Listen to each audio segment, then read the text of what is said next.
Hello student, आज के इस वीडियो में क्लास 8 साइंस जिज्ञासा का चैप्टर 3 जिसका नाम है स्वास्थ्य एक अमूल्य निधि। तो हम लोग इस चैप्टर के अभ्यास के प्रश्नों का उत्तर करेंगे। इस चैप्टर में जितने भी क्वेश्चन दिए गए हैं 1 से लेकर के 11 तक, उन सभी प्रश्नों का उत्तर आज के इस वीडियो में आपको मिल जाएगा। और साथ ही इसका चैप्टर 2 आपको इस वीडियो के डिस्क्रिप्शन में या आपको आई बटन पर लिंक मिल जाएगा, जहां से आप चैप्टर 2 को देख सकते हैं।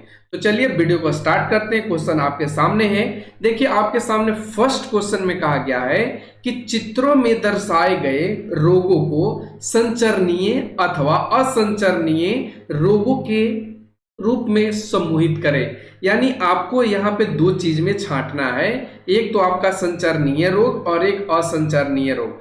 थोड़ा सा इसके बारे में अगर समझें तो संचरणीय रोग वो होता है जो एक से दूसरे में फैलता है, यानी एक व्यक्ति में अगर हो जाए तो वो दूसरे व्यक्ति में आसानी से फैल सकता है। तो ऐसे जो रोग होते हैं वो संचरणीय रोग कहे जाते हैं। और असंचरणीय रोग वैसा रोग होता है जो एक व्यक्ति में होने के बाद दूसरे व्यक्ति में संक्रमण यानी छुआछूत के माध्यम से नहीं फैलते हैं। तो ऐसे जो रोग होंगे उसे असंचरणीय रोग कहा जाता है। तो आप असंचरणीय और संचरणीय समझ गए होंगे। अब यहाँ पे आपको कुछ फिगर दिए गए, कुछ चित्र दिए गए हैं और उनके नीचे नाम लिखा गया है। जैसे यहाँ पे देख रहे हैं कि एक लड़की छींक रही है और अपने मुंह पर रुमाल रखी हुई है, और नीचे लिखा गया है कि इसे सर्दी और जुकाम और फ्लू हो रखा है।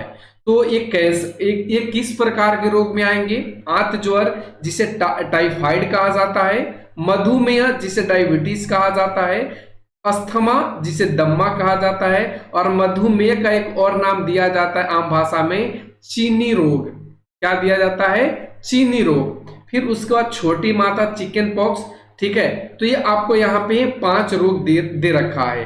तो देखिए सबसे पहले संचरणीय रोग की अगर बात करें तो संचरणीय रोग एक दूसरे में फैलने वाला रोग है। जैसे कि सर्दी जुकाम एक तरह के वायरल बुखार की तरह देखा जाता है। इसमें एक व्यक्ति में फैलने के साथ साथ दूसरे व्यक्ति में फैल जाता है। तो सर्दी जुकाम और फ्लू जो हो जाएगा ये आपका संचरणीय रोग हो जाएगा। आंत ज्वर या टाइफाइड, इसमें भी बुखार आता है, उल्टी होता है। ठीक है, तो ये भी क्या हो जाता है? संचरणीय रोग में आ जाएगा। छोटी माता या चिकन पॉक्स, ये भी आपका किसके अंतर्गत आ जाता है? तो ये भी आपका संचरणीय रोग के अंतर्गत आ जाता है। ठीक है, तो आप संचरणीय रोग को आसानी से समझ गए होंगे। उसके बाद आता है असंचरणीय रोग। असंचरणीय रोग में आप देखेंगे, देखने को मिलेगा यहाँ पे मधुमेह जिसे आप डायबिटीज या चीनी रोग कहते हैं, अस्थमा या दम्मा। तो ये सभी आपके होंगे, ये किसके अकॉर्डिंग आएंगे? असंचरणीय रोग के। अब आते हैं क्वेश्चन नंबर 2 जिसमें कहा गया है कि रोगों को व्यापक रूप से संचरणीय और असंचरणीय रोगों के रूप में वर्गीकृत किया जा सकता है। नीचे दिए गए विकल्पों में असंचरणीय रोगों को पहचानिए। तो अभी हमने आपको बताया था कि असंचरणीय रोग कौन कौन सा होता है। तो ये आंत ज्वर आपका संचारीय रोग हो जाता है। अस्थमा क्या है? तो ये आपका असंचरीय रोग हो जाता है। ठीक है, मधुमेह भी क्या हो जाएगा? असंचरीय रोग हो जाएगा। लेकिन खसरा जो है ये आपका किसके अकॉर्डिंग आ जाएगा? संचरणीय रोग के अकॉर्डिंग आ जाएगा। तो अगर हम इसमें सही आंसर देखें तो ये आपका 2 और 3 है, और ये आपको ऑप्शन ख में देखने को मिल रहा है। तो यहाँ पे सही इसका उत्तर क्या कर लेंगे? ख को। अब आता है क्वेश्चन नंबर 3 जिसमें कहा गया है कि आपके विद्यालय में फ्लू का प्रकोप हुआ है। आपके अनेक सहपाठी अनुपस्थित हैं, जबकि कुछ खांसते और छींकते हुए विद्यालय आ रहे हैं। तो क्वेश्चन फर्स्ट कहा गया है कि संक्रमण को और अधिक फैलने से रोकने के लिए विद्यालय द्वारा तत्काल क्या उपाय किए जाने चाहिए? तो इसका उत्तर लिखेंगे कि संक्रमण को और अधिक फैलने से रोकने के लिए विद्यालय द्वारा निम्नलिखित उपाय किए जाने चाहिए। जिसमें फर्स्ट हमने लिखा है कि फ्लू के लक्षण वाले छात्रों को घर पर रहकर इलाज और आराम करने की सलाह दी जाए।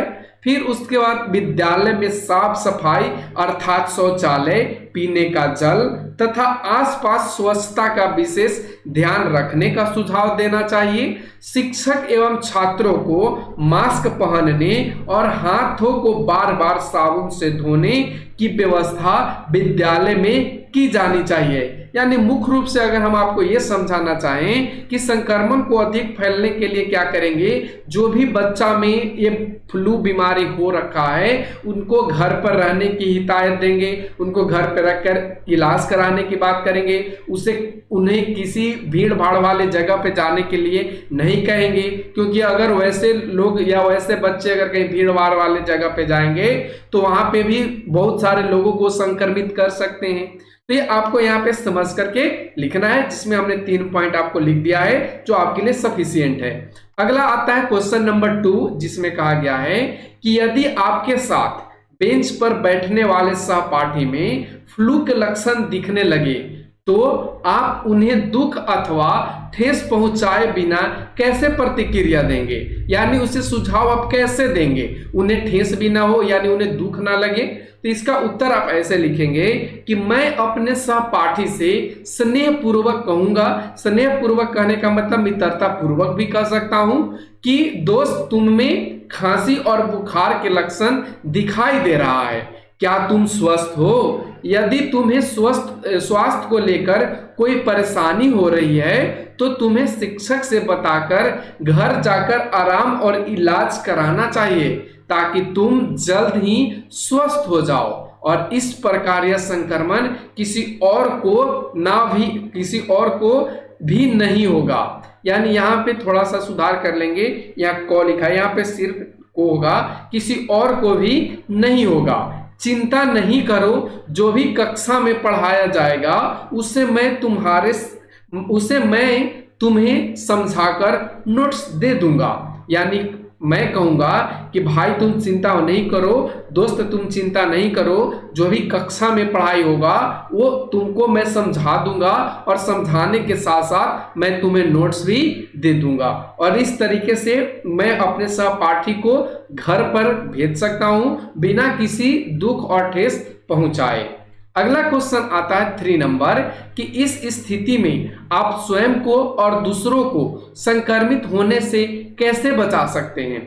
तो आइए इसका उत्तर लिखेंगे कि मैं इस स्थिति कहने का मतलब फ्लू के प्रकोप होने की वजह से, ठीक है, तो मैं इस स्थिति में अपने आप को तथा स्वयं को संक्रमित होने से बचने के लिए निम्न उपाय करेंगे। क्या करेंगे? निम्न उपाय करेंगे। यहाँ पे उपाय लिखा गया है, यहाँ पे उपाय हो जाएगा, ठीक है। निम्न उपाय करेंगे। क्या उपाय करेंगे?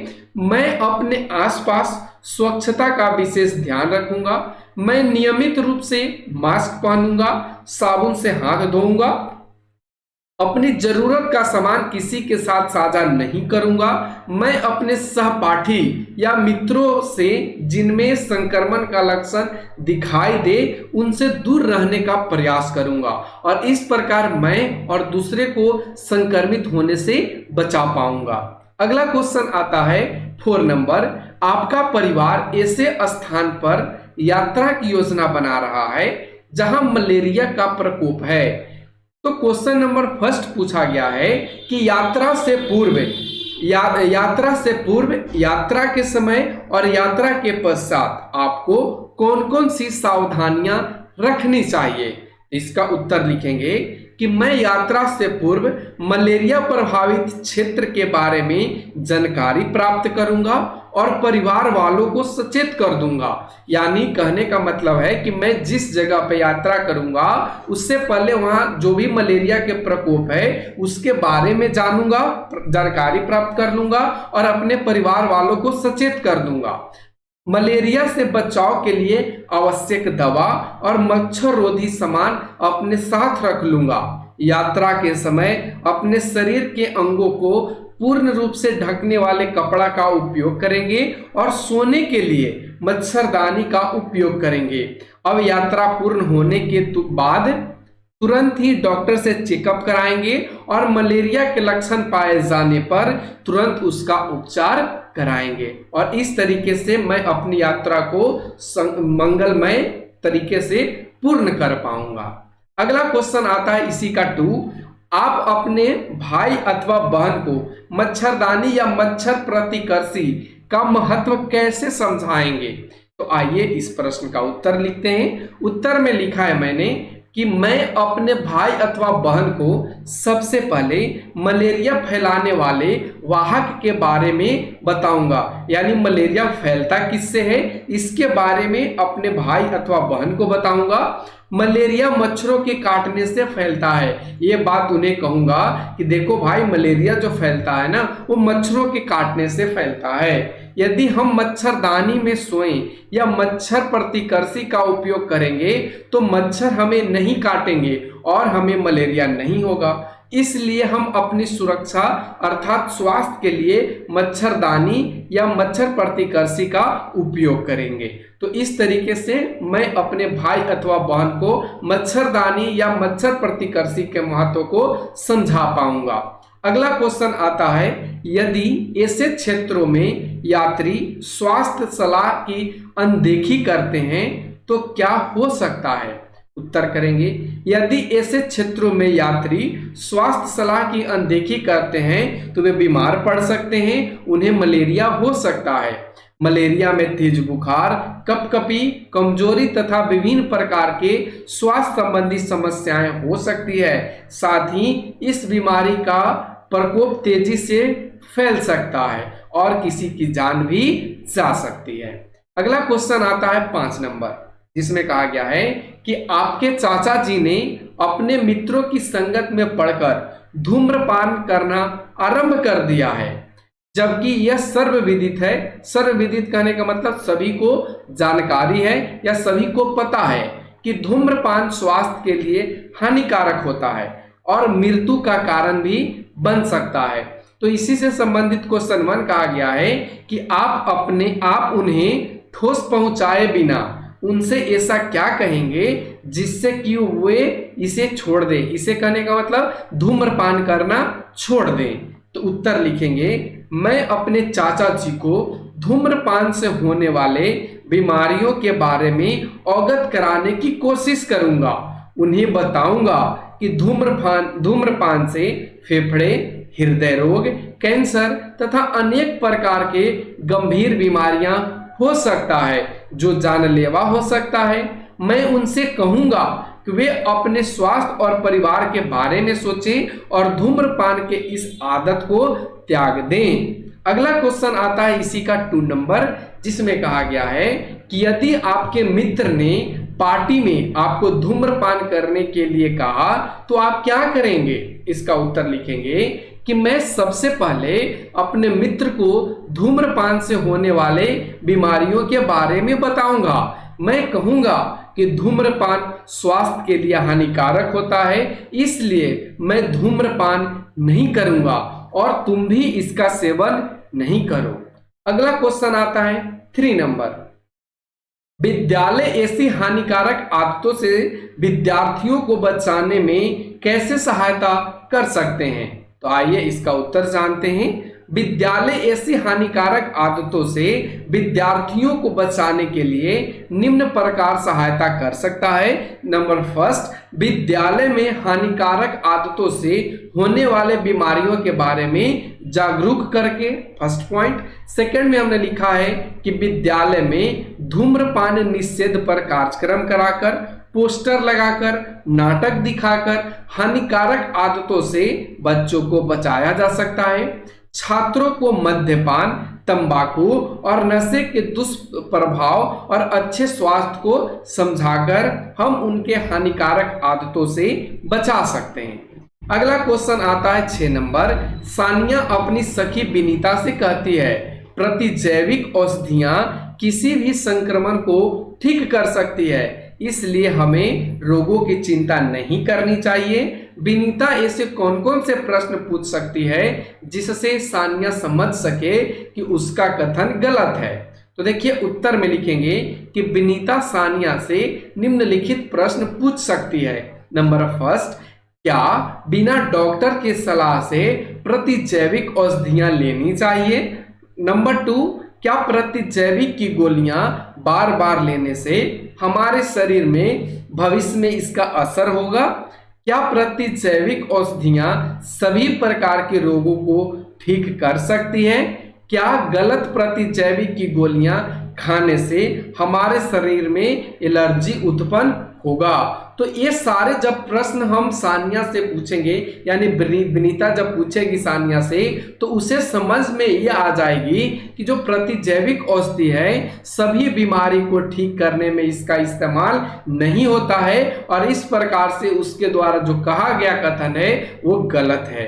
अगला क्वेश्चन आता है 7 नंबर। इसमें आपको क्या दिया गया है, एक तालिका दिया गया है और 1 वर्ष की अवधि में एक चिकित्सालय में अंकित किए गए डेंगू के मामला, यानी डेंगू एक रोग है, उसके मामलों की संख्या की जानकारी दी गई है। जैसे 1 से लेकर के 12 तक यहाँ महीनों की नाम दी गई है, यहाँ से 1 से लेकर के 12 तक, यानी जनवरी से लेकर के दिसंबर तक। और ये आपको जो दे रखा है नंबर, ये सभी आपके डेंगू के मामलों की संख्या, यानी कह सकते हैं सिंपल भाषा में कि ये सभी मरीजों की संख्या है कि जनवरी में कितना रहा 10, फरवरी में 12, उसी तरीके से जुलाई में 65, अगस्त में 65, फिर इधर मई में 22, जून में 40। ठीक है, अब इसी के अकॉर्डिंग आपको प्रश्न है, आइए प्रश्न को जानते हैं।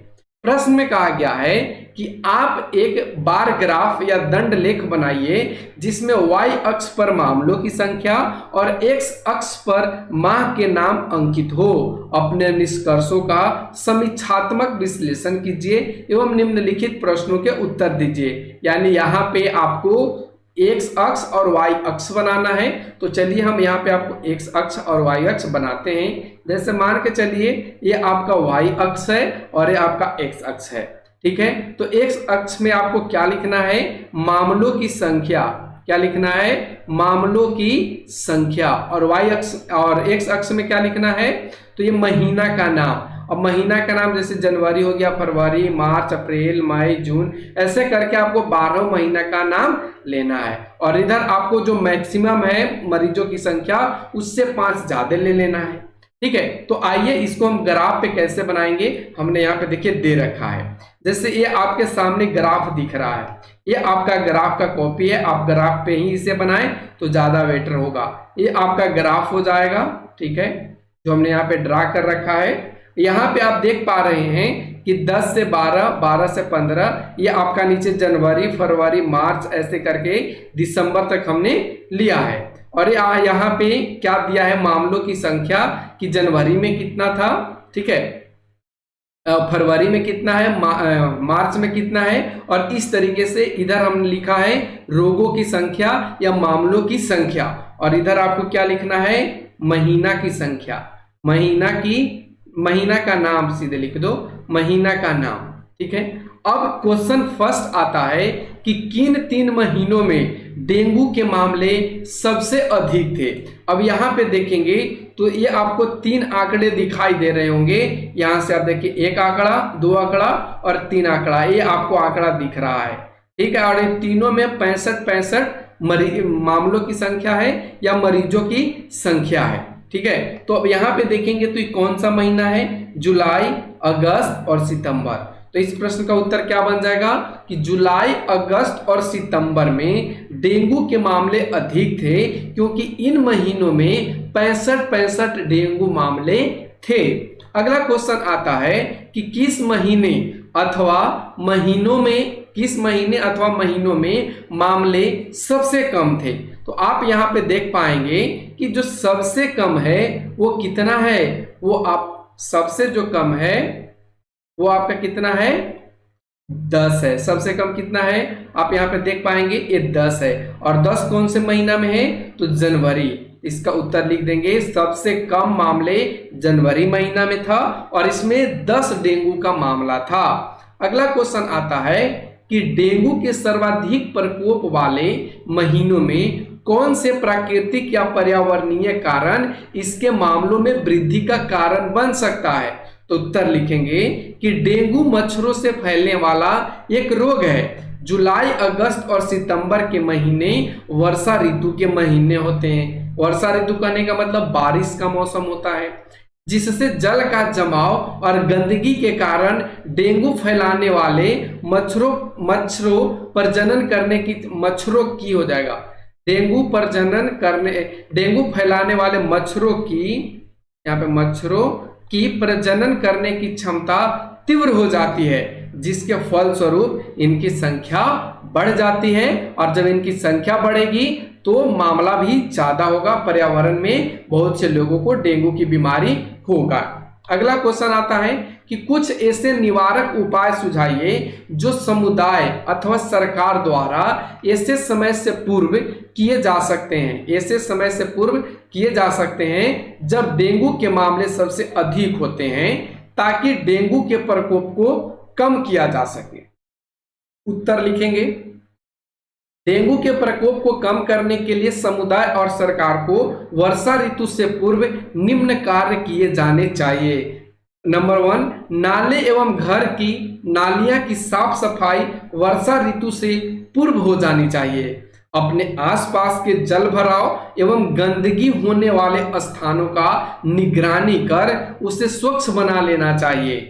मच्छरनाशक दवाओं का छिड़काव समय समय पर होने चाहिए। लोगों को जागरूक किया जाए कि हमेशा साफ सुथरा अपने आसपास बनाए रखें और सोने से पहले या सोने के लिए मच्छरदानी का उपयोग करें, और इस तरीके से हम डेंगू के प्रकोप को कम कर सकते हैं। अगला क्वेश्चन आता है 8 नंबर। कल्पना कीजिए कि आप एक विद्यालय के स्वास्थ्य अभियान के प्रभारी हैं। इस भूमिका में आप संचरणीय और असंचरणीय रोगों को कम करने के लिए कौन कौन से मुख्य संदेश देंगे? उत्तर करेंगे कि यदि मैं स्वास्थ्य अभियान के प्रभारी हूं तो सबसे पहले छात्रों को इन रोगों के बारे में अवगत कराऊंगा। अवगत करने का मतलब उन्हें जानकारी दूंगा और फिर इन रोगों को कम करने के लिए निम्न संदेश दूंगा। नंबर 1, व्यक्तिगत स्वच्छता बनाए रखें। व्यक्तिगत कहने का मतलब आप स्वयं अपने आसपास के क्षेत्रों को स्वच्छ और साफ रखिए।